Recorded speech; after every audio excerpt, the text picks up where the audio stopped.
Before the miracles, before the cross, before the crowd screamed his name, there was a child, and that child was hidden from the world. The Gospels remain strangely silent about Jesus' early years. Aside from a few verses, nothing is said about his life from the age of a newborn until he reappears as a 12-year-old in the temple. Almost 3 decades of silence, but silence can be powerful. Silence can hide pain, rejection, and revelation. Jesus was born in Bethlehem, a town scarred by political unrest and Roman occupation. His mother, Mary, was young, barely more than a teenager, and already labeled by whispers and sideways glances. His father, Joseph, was a humble carpenter, respected by some, ignored by most. The night Jesus was born, the air was cold and the streets nearly empty. No family welcomed them, no home received them, just a stable, just animals, just survival. But what happened after the shepherds left and the wise men returned home? The family fled. Joseph had a dream, a warning. Herod's soldiers were coming to kill the child, so they ran, in the dark, in silence, with nothing but the clothes on their backs. Jesus' first years were not spent in Nazareth, not among relatives, but as a refugee in Egypt. He was a foreigner before he could speak. Egypt was loud, foreign, and filled with strange gods and languages. But in that land of exile, Mary sang lullabies and told stories of angels and stars.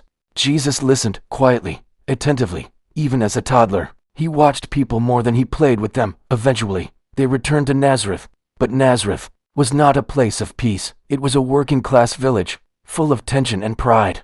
Around 300 people lived there, packed in stone homes stacked along rocky hills. There were no grand synagogues, no scholars, only manual laborers and rumors. People remembered Mary.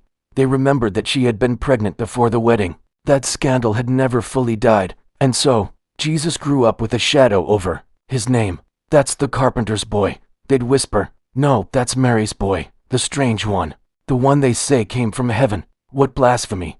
Jesus didn't fit in. While the other boys raced through the olive fields and threw stones into the river, he wandered alone. He stared at the sky for hours, whispering to it like an old friend. He asked questions the local elders couldn't answer, questions about justice, pain, and the presence of God in the silence. At night, Joseph taught him to shape wood. The scent of cedar filled their modest home. Jesus' hands, even as a child, became strong from chiseling beams and sanding planks. Yet sometimes, he would stop mid-task and simply run his fingers along the grain of the wood, as if reading a message written by the tree itself.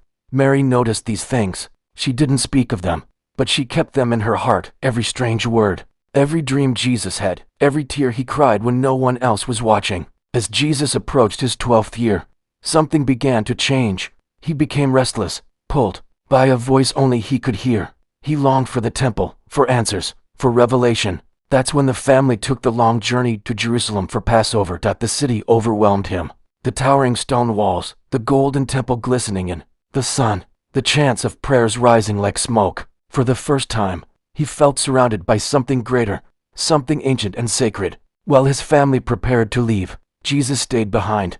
They searched for him in panic, only to find him 3 days later sitting among the scholars, debating them, not as a child asking questions, but as a man confronting truth. Why were you searching for me? He asked. Didn't you know I must be in my Father's house? Mary didn't understand. Joseph said nothing, and Jesus returned to Nazareth. But he was never the same. The silence resumed. The Gospels offer no more details. But the truth is, Jesus spent the next 18 years working with his hands, walking dusty paths, watching the world suffer, and holding within himself a fire no one else could see.